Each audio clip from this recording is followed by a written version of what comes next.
Chris Janson will take the stage at the Carrington Pavilion on June 11th, part of the Danville Harvest Jubilee Concert Series. And we are going to catch up with Chris right now. Chris, how you doing? Oh, man, I'm doing good. How about yourself? Doing pretty fair. I haven't had the pleasure to see you live just yet, but that will change on June 11th. I understand that your show is very energetic, very entertaining, very up-tempo, if you will. How do you come up with so many ideas to keep that show fresh? First of all, thank you for the compliment. Second of all, you just let the music lead. That's what I've always done, and follow the songs, man, you know. And second to that, the energy off of the crowd, and every crowd is different, obviously. Every stage is different, but the energy off the crowd, man, I read so much into that and every show. So I don't depend on it, but I depend on it. Does that make sense? Like I got to have the energy, and you know, for the most part, it's rare that the energy's low. You just let the music lead, and you kind of follow that every show, and it'll never do you wrong. And that's what I do. And you're right, it is entertaining and energetic, and it's also storytelling, and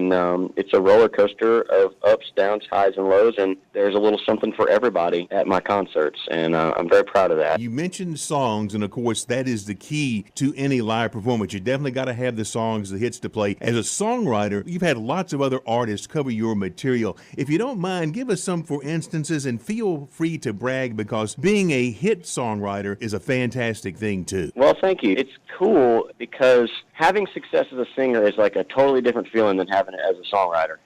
It's both great, but it's a totally different feeling. So aside of my Buy Me a Boat and Holding Hers and stuff like that, my first break in songwriting came from Tim McGraw on a big song called Truck Yeah, and then that kind of opened the floodgates. So after that, I was fortunate enough to garner a couple more cuts, and one of those being a song called Off the Beaten Path, which was the title track to Justin Moore's #1 album. That was like about a year and a half ago. And then after that, a lot of different artists started recording my songs, from Hank Jr. to Frankie Ballard to Randy Houser, who I have the current single on, song #7 right now. Tim McGraw recorded more of my songs, and well, I had a great big hit this past year on some friends of mine in a band called Low Cash, a song called I Love This Life. Just been very blessed, and that song was climbing the charts at the same time Buy Me a Boat was, so pretty exciting to watch. Buy Me a Boat hit first, and then Love This Life hit second. When do you know when to let a song go to someone else, or when do you say, well, no, this one is mine, I'm going to put it on my CD? I love that question. I pretty much know right off the bat. When I'm writing a song, I know right off the bat whether or not I'm going to sing it or put it on my record or whatever. And I pretty much know right off the bat if I want to give it to somebody. And I always just kind of try to keep an open mind about it, because both ways have paid my bills. So it's a win-win either way. If it works out, it becomes a hit, or it just becomes a cut, for that matter. Okay, I'm going to switch gears here. If you can kind of get away from your management, get away from all the social media, what's a very special family getaway that you like to take with the wife and the kids? I have to say the upper coast, Gulf Coast of Florida. We enjoy spending time there, and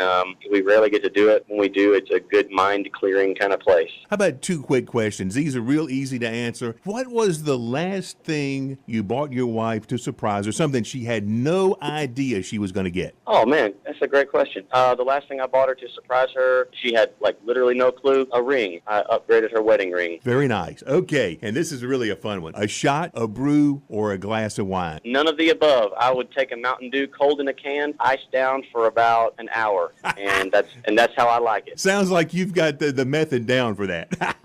Actually, that's the first time anybody's ever asked me that. That's the truth, and a good question, mind you. I just would prefer a Mountain Dew in a can, man. That's kind of my go-to. Okay, that sounds good. Well, Chris, we are looking forward to your show in Danville on June 11th at the Carrington Pavilion. Yep, me too, brother. Thank you.